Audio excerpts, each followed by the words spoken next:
don't you like Drake? I don't like anything about Drake. Mom, I don't like his voice. I don't like what he talks about. I don't. Jeez, I be trying to I don't tell like these his people. face. I don't like it. I don't like the way he walks. Like nothing. I don't like his haircut. I might just let me shut up. They got this new breed of rapper that's paying DJs to play their shit. Right. And, you know what I'm saying? They sucking the record label executives' dicks, and it's like there's too much of that going on. Y'all was friends. He was your little bro at one point. Y'all was. I'm just. As far as I seen from the outside looking in. I need a massage somewhere on my neck. So, y'all did the Hoover concert together. Me and the rest of the world thought y'all were back cool. It's high time we talk about how the late great DMX tried to tell everyone about Drake being a culture vulture and a puppet for his label owners. So Kendrick Lamar reportedly took inspiration for a few bars on his Drake diss track Euphoria from this viral DMX interview on The Breakfast Club, where he went off on Drake and made it clear that he didn't respect anything about him. But DMX didn't just warn us about Drake, he actually tried to sound the alarm about all these powerful industry figures that are now getting exposed, including Jay-Z, Diddy, as well as their higher-ups Jay's mento, Lyor Cohen and Diddy's rumored sugar daddy, Clive Davis. Fast forward to today. And now Kanye West is out here claiming that Drake also has a sugar daddy, none other than the most powerful man in entertainment. Lucian Grainge fans are now revisiting old DMX interviews where he discussed Drake, and many are realizing that X was onto something about the inner workings of the industry. But there's more to the story. Some fans are speculating that the major labels may have silenced DMX because he was exposing their secrets and publicly warning up and coming artists against signing away their souls to these labels. The game is bullshit, man. The game is bullshit. If you want to rap or sing or whatever, don't become a part of the game.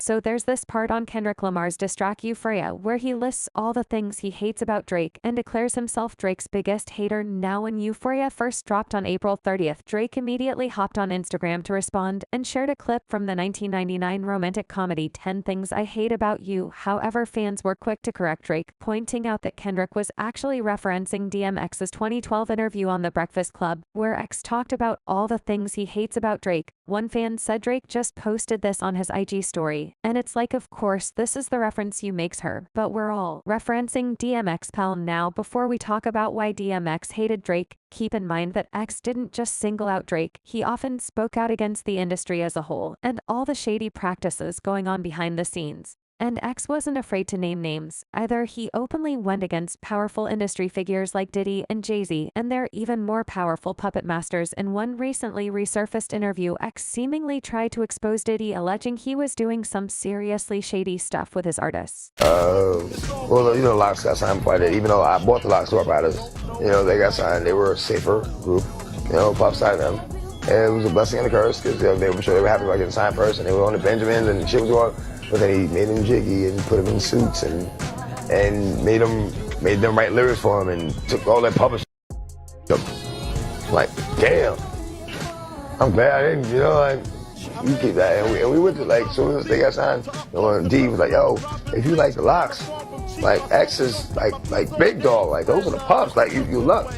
Then in another interview, DMX spilled how Diddy initially gave him the cold shoulder when it came to a deal at Bad Boy. But when Diddy heard about the offer Def Jam was dangling, suddenly he was all about keeping DMX in the fold.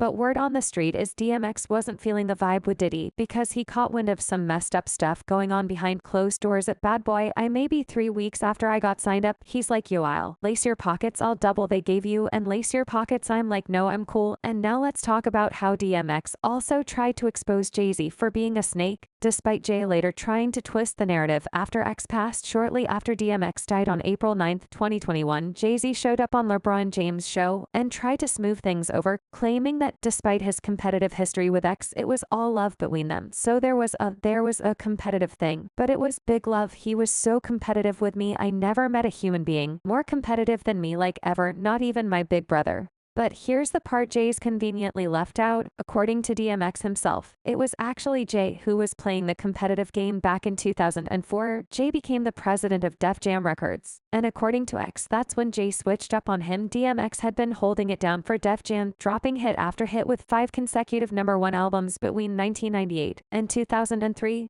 But when Jay-Z took the reins, X alleged that Jay tried to throw a wrench in the works when it came to releasing his 6th studio album Year of the Dog again. There was a competitive thing, but it was big love. He was so competitive with me. I never met a human being more competitive with me, like ever, not even my big brother. I go to do the 6th album, and you know, Jay-Z somebody became else takes president. over. Yeah. You know, when he first got the job, he hit me with the call like, yo, dog, inmates is running the building like, yo, you good? Finish the album, shoot the video. What happened? Niggas go on vacation and, you know, we don't know. What you mean you don't know? How do you listen to a whole album, pick a single, shoot a video, then don't know? According to X, this whole mess went down because Jay had a sudden change of heart about retiring and decided he wanted to clear the field of any competition that might be standing in his way. Okay, I see what's really good. You trying to eliminate the competition, you know, cause at first you retire, you know, then get me off the label, now you back rapping again, okay, I mean it's all good, that's all good.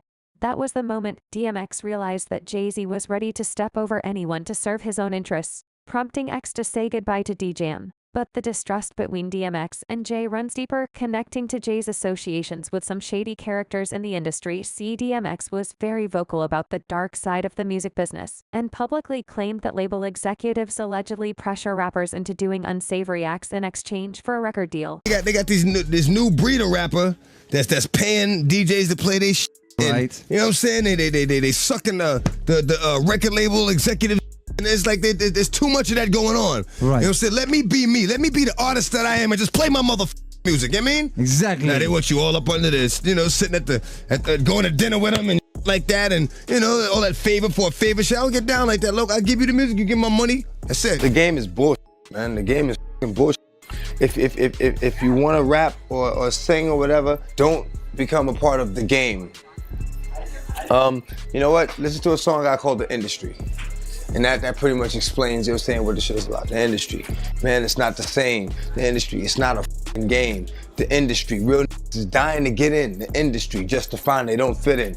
The industry ain't what it used to be. The industry's trying to control the way you MC. They want you to dress like this and talk like that, but I'm going to dress like this and talk with the gap. The industry. Now Jay-Z, on the other hand, he's been in the industry game since day one. And over time, there have been plenty of accusations flying around about him stabbing his friends and partners in the back. One of those folks is Dame Dash, the co-founder of Rockefeller, who made it public that he feels Jay turned his back on him when he started getting close with the industry higher-ups like Lyor Cohen is the former president of DJam, and a close friend of Jay-Z. In fact, Jay refers to Lyor as his mentor. Now Lyor has been mixed up in a heap of drama over the years, and Dame didn't hold back, publicly slamming him as a culture vulture and accusing him of stirring up conflict to pit black artists and moguls against each other.